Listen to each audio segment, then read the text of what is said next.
انہوں نے کہا کہ یہ جعلی اسمبلی آپ نے لا کر رکھی ہوئی ہے، یہ ساری دھاندلی کی پیداوار ہے، اور جس طریقے سے دھاندلی ہوئی اس کا مجھے بہت اچھی طرح پتہ ہے۔ مولانا فضل الرحمان صاحب اس سے آگے بڑھتے ہیں اور اسٹیبلشمنٹ سے کہتے ہیں، آج اس طرح کی کٹ پتلی اسمبلیوں سے تم اپنے مفادات کے ترامیم حاصل کرتے ہو، تم میرا آئین بگاڑتے ہو، تم اس قوم کی وحدت کی علامت کو ختم کرتے ہو، تم پاکستان کی وحدت کی علامت کو ختم کر رہے ہو۔ ہم پاکستان کی وحدت کی اس علامت کا تحفظ کرنا جانتے ہیں اور انشاءاللہ تحفظ کریں گے۔ اور آج کے جلسے سے تھوڑا میرے ساتھ ہاتھ اٹھا کر اللہ کو حاضر ناظر جان کر عہد و پیمان کریں کہ اگر میرے آئین کے ساتھ تم نے کھلواڑ کیا، میرے اسلام کے ساتھ تم نے کھلواڑ کیا، تو یہ عوام اس میدان میں نہیں بیٹھے گی، وہ سڑکوں پر نکل کر تمہیں ایوانوں سے گھسیٹ کر باہر لائے۔ تو اس طریقے سے مولانا فضل الرحمان صاحب نے 2 اور 2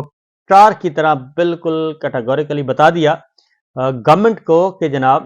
ہم آپ کو قبول کرنے کے لیے تیار نہیں، ایک جعلی پارلیمنٹ ہے، جعلی الیکشن کے نتیجے میں سامنے آئی ہے اور اس کو ہم اٹھا کر باہر پھینکیں گے۔ نمبر 1۔ نمبر 2، ترامیم کے حوالے سے مولانا فضل الرحمان صاحب نے واضح طور پر کہا ہے کہ اگر ہماری ترامیم منظور ہو گئیں تو ویل اینڈ گڈ، ورنہ ہم کسی بھی صورت میں ترامیم کو سپورٹ نہیں کریں گے اور ہم آئین کو چھیڑنے نہیں دیں گے۔ تو اس طریقے سے جو ایک بہت بڑا پروجیکٹ تھا، ایک غیر آئینی عدالت قائم کر کے قاضی فائز عیسیٰ صاحب کو اس عدالت کا سربراہ بنایا جانا تھا، وہ سارے کا سارا ملیا میٹ ہو چکا ہے، اور اس کی وجہ صرف اور صرف یہ ہے کہ ان کے پاس نمبرز پورے نہیں ہو سکے، اور دوسرا یہ کہ جو سینیورٹی کے اعتبار سے جو ہے وہ جج ختم کر کے جو 3 کا پینل لے کے آنا تھا، وہ بھی اس میں بھی نمبرز پورے نہیں، اور وہ بھی مولانا فضل الرحمان صاحب نے اس کی بھی مخالفت کر دی ہے، اور پاکستان تحریک انصاف بھی مخالفت کر رہی ہے۔ اس طریقے سے جو بڑا ایجنڈا تھا وہ سارے کا سارا فلاپ ہو چکا ہے، اور ججز کے تبادلے کرنے تھے وہ بھی ختم ہو چکا ہے۔ تو اس طریقے سے ایک اور بھی مولانا فضل الرحمان صاحب نے تجویز دی ہے، بلکہ تجویز نہیں دی، شرط رکھی ہے کہ یہ آئینی ترامیم جو ہیں وہ کسی بھی صورت میں ہم فوری طور پہ منظور نہیں کریں گے، بلکہ اس کے لیے باقاعدہ طور پہ وقت دیا جائے۔ اگر 18ویں ترمیم 9 مہینے سے زیادہ کا وقت لگا تھا، تو اس پر آپ 9 دن بھی دینے کے لیے تیار نہیں ہیں، تو یہ نہیں ہوگا۔ لہٰذا جو ہمارے پاس اطلاعات ہیں اس کے مطابق یہ ترامیم جو ہیں وہ 25 اکتوبر تک اس کے آنے کا کوئی امکان نہیں ہے، اور نہ ہی یہ منظور ہونے جا رہی ہیں۔ اس کی ریزن ہے کہ پاکستان تحریک انصاف کے جو ووٹوں کی انہوں نے خرید و فروخت کرنی تھی، سینیٹرز خریدنے تھے، وہ بھی ان کے پاس نمبرز پورے نہیں ہو سکے، اور ارکان قومی اسمبلی اور سینٹ نے جو پاکستان تحریک انصاف کے ہیں، انہوں نے 50-50 100-100 کروڑ کی آفر جو ہیں وہ ٹھکرا دی ہیں، اور ٹیلی ویژن چینل پر آ کر بتا دیا ہے کہ ہمیں کون آفر کر رہا ہے۔ اور ساتھ ہی ایک اور بھی انکشاف ہوا ہے، رؤف حسن صاحب نے کہا ہے کہ جناب پاکستان مسلم لیگ نواز کے ارکان قومی اسمبلی ہمارے ساتھ رابطے میں ہیں، اور انہوں نے کہا جی 3 تو کنفرم ہیں اور باقی بھی ہم آپ کو بتا دیں گے،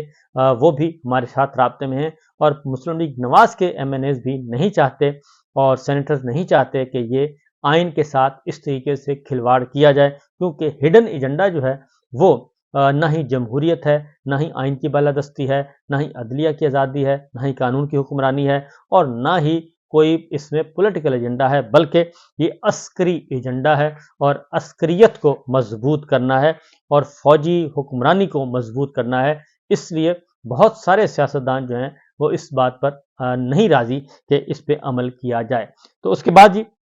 جو اگلی خبر ہے وہ ہے عمران خان صاحب سے ملاقات کے حوالے سے۔ احتجاج آج کے لیے مؤخر کیا گیا ہے، مشروط طور پر کیا گیا ہے، اور جو ابتدائی اطلاعات کے مطابق عمران خان صاحب سے ایک ملاقات کروائی جا چکی ہے، اور اس ایک ملاقات میں عمران خان صاحب کی جو صحت ہے اس کے بارے میں بتایا گیا ہے کہ وہ ٹھیک ہے، لیکن اگلی ملاقات جو کہ اوپن ہوگی، یہ تو سیکرٹ ملاقات تھی، خفیہ ملاقات تھی جو کہ رپورٹ نہیں ہوئی، لیکن آج کسی وقت جو ہے وہ ایک اور ملاقات ہوگی. ایک ڈاکٹر کی ٹیم معائنہ کر چکی ہے, دوسری ڈاکٹرز کی ٹیم آج معائنہ کرے گی, اور اس بات کا بھی امکان ہے کہ عمران خان صاحب کے فیملی ممبر جو ہیں یا پارٹی کے کوئی سینئر عہدیدار وہ بھی عمران خان صاحب سے ملاقات کریں گے. اور اس بات کی تصدیق جو ہے وہ پاکستان تحریک انصاف کی سینئر لیڈرشپ بھی کر چکی ہے, اور جب یہ ساری چیزیں کنفرم ہونے کے بعد ہی اس احتجاج کو مؤخر کیا گیا ہے. لیکن یہ صرف مؤخر کیا گیا ہے, ملتوی نہیں کیا گیا. اور جیسے ہی شنگھائی کانفرنس ختم ہوگی اور یہ احتجاج 18 کو 19 کو 20 کو ہو سکتا ہے, یہ صورتحال پہ ڈیپینڈ کرتا ہے کہ حکومت جو ہے وہ آئینی ترامیم جو ہے وہ مؤخر کرتی ہے یا نہیں. اگر آئینی ترامیم کو مؤخر نہ کیا اور پھر زور زبردستی اس کو منظور کروانے کی کوشش کی اور جسٹس منصور علی شاہ صاحب کا نوٹیفیکیشن نہ ہوا, تو ایسی صورت میں احتجاج جو ہے وہ دوبارہ سے ریکال کیا جائے گا اور دوبارہ سے کال دی جائے گی, اور یہ احتجاج بھی ہوگا اور بھرپور ہوگا, کیونکہ دن ہے صرف 2, آج کا اور کل کا. 2 دن 15, 16 اور 17 3 دن ہے. بدھ تک جو ہے وہ یہ احتجاج مؤخر کیا گیا ہے, اور بدھ کے بعد کی کال دی جا سکتی ہے, کیونکہ بدھ کے بعد پھر جمعرات اور جمعہ 2 دن جو ہیں قاضی صاحب نے بھی اپنے ذرا جو ہے وہ دانت تیز کیے ہوئے ہیں, اور وہ بھی کوئی نہ کوئی حرکت کرنے کے موڈ میں ہیں, کیونکہ انہوں نے فی الفور ایک بینچ تشکیل دیا ہے اور اپنی پسند کا, اور اس بینچ سے کے ذریعے جو ہے وہ مجوزہ آئینی ترامیم جو کہ غیر آئینی ترامیم ہیں ان کے بارے میں پیٹیشنز مختلف آئی ہیں. ان میں سے ایک پیٹیشن انہوں نے اٹھائی ہے اور اپنے سامنے لگا لی ہے, جبکہ پاکستان تحریک انصاف, وکلا برادری ساری کی ساری اب ان کو اس قابل نہیں سمجھتی کہ ان کے سامنے کوئی کیس لے جایا جائے, کیونکہ وہ اپنے آخری دنوں میں کوئی بہت بڑا کھلواڑ بلکہ گند ڈالنا چاہتے ہیں, اور وہ گند ڈالنے نہیں دیا جائے گا. وکلا میدان میں نکل چکے ہیں. کل کراچی میں بھرپور قسم کی ہڑتال کی گئی, احتجاج کیا گیا, اور وکلا کا پلان بھی تیار ہے احتجاج کا. اگر کوئی ایسی حرکت کرنے کی کوشش کی گئی تو وکلا میدان میں ہوں گے. تو یہ تھی ہمارے پاس اب تک کی اطلاعات. اجازت دیجیے, اللہ حافظ.